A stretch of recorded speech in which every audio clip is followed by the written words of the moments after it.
Now that you've either listened to or read Find a Good Frog, I want to further talk about sentence structure.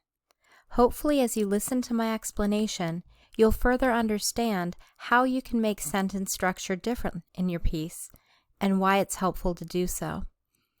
I like to go through and highlight different types of sentences in different colors.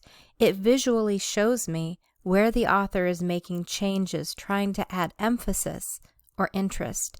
For this one, I highlighted the shorter sentences in green. I went for the sentences that don't have clauses or commas, semicolons to extend the thought. I highlighted the questions in purple because this author uses questions to draw the reader in. Let's take a look first at the shorter sentences. She begins her piece by saying, "I believe in finding a good frog. It's important, it's short, and it draws our attention." Then as she moves throughout that paragraph, many of the other sentences have commas and semicolons and dialogue. But then towards the end she says, "But I don't think that's necessarily a good thing for us to seek."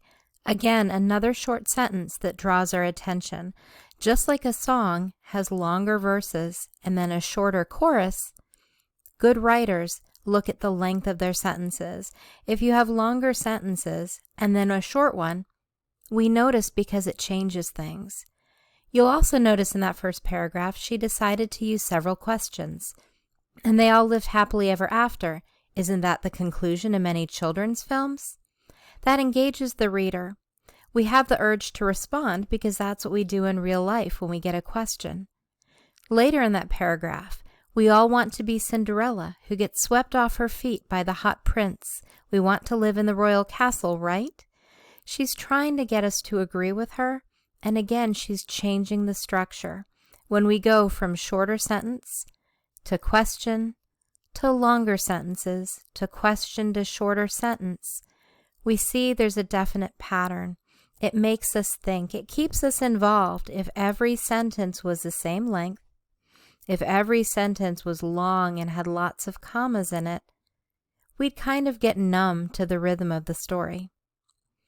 In the next paragraph, again, she starts with a clear, short statement. "My mother and I always have our best conversations in the rain. It's important." It opens the paragraph and it's short.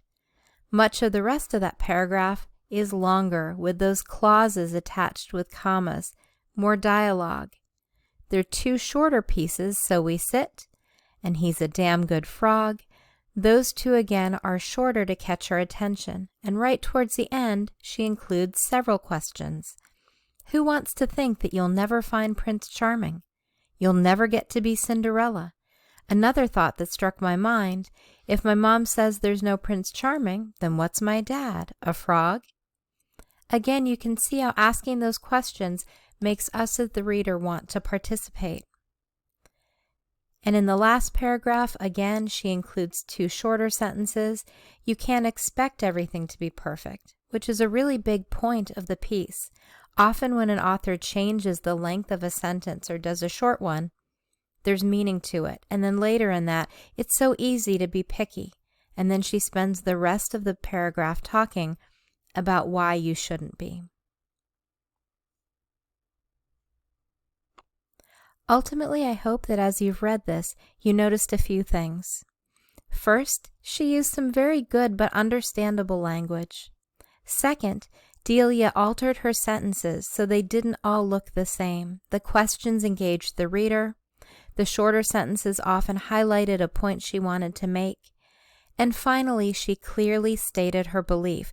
Remember, you'll be writing a This I Believe essay at the end of this unit, so my hope is that as we look at these samples, you begin to understand how to structure your own.